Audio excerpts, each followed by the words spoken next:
শাকসর চররহিতা মুসলিম পাড়া প্রবাসী ও যুব জনকল্যাণ ফাউন্ডেশনের উদ্যোগে ইফতার সামগ্রী বিতরণ করা হয়েছে। শুক্রবার 14 মার্চ সকালে শাকচর চররহিতা মুসলিম পাড়ায় ফাউন্ডেশনের কার্যালয়ে এই অনুষ্ঠানের আয়োজন করা হয়। এ সময় প্রধান অতিথি হিসেবে উপস্থিত ছিলেন বিশিষ্ট সমাজসেবক আনোয়ার হোসেন চৌধুরী পারভেজ। প্রধান আলোচক হিসেবে উপস্থিত ছিলেন দৈনিক লক্ষ্মীপুর প্রতিদিন পত্রিকার সম্পাদক মোহাম্মদ হাবিবুর রহমান সবুজ।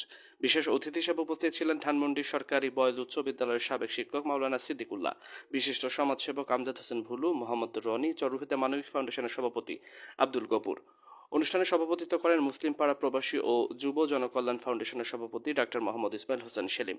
উপস্থিত ছিলেন সহ সভাপতি হারুনুর রশিদ, মোহাম্মদ জসিম উদ্দিন, সাধারণ সম্পাদক রাশেদুল ইসলাম মাস্টার, সহ সাধারণ সম্পাদক পারভেজ আলম, কেশিয়ার ডাক্তার জহিরুল ইসলাম, সহ কেশিয়ার জাকির হোসেন, মোহাম্মদ সাগর হোসেন, সাংগঠনিক সম্পাদক মোহাম্মদ জাবেদ হোসেন, আইটি সম্পাদক মোহাম্মদ হারুনুর রশিদ প্রমুখ। জানা যায়, শাকচর মুসলিম পাড়া প্রবাসী ও জনকল্যাণ ফাউন্ডেশন এলাকার উন্নয়ন ও গরিব দুঃখী মানুষের পাশে থাকার প্রত্যয় নিয়ে প্রতিষ্ঠিত হয়।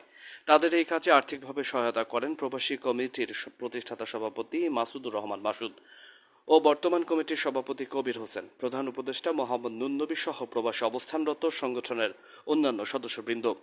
এ সময় এলাকার শতাধিক পরিবারের মাঝে ইফতার সামগ্রী বিতরণ করা হয়। সাধারণ মানুষ জানান, এই সংগঠনের সকল সদস্যদের প্রতি কৃতজ্ঞতা জ্ঞাপন করছি ও দোয়া করি ওনারা যে ইফতার সামগ্রী দিয়েছেন, আল্লাহ ওনাদের ভালো রাখুক, যাতে ভবিষ্যতেও এলাকার মানুষ এর পাশে তারা দাঁড়াতে পারে। আপনাদেরকে এই ছোট্ট পরিসরে হলো আপনাদেরকে কিছু ইফতারি, কিছু মুড়ি অথবা কিছু খাবার দিচ্ছে।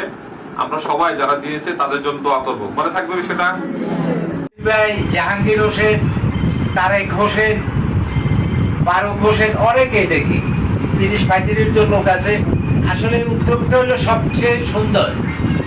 এটা আপনাদের কল্যাণের জন্য, আপনারা যারা এখানে আসছেন, এটা অন্য কোনো বিষয় নয়। আপনারা এখানে কি জন্য আজ ব্যাংকে একত্রিত হয়েছে, এই ফাউন্ডেশনের পক্ষ থেকে আপনাদেরকে কিছু ইফতারি বিতরণ করা হবে।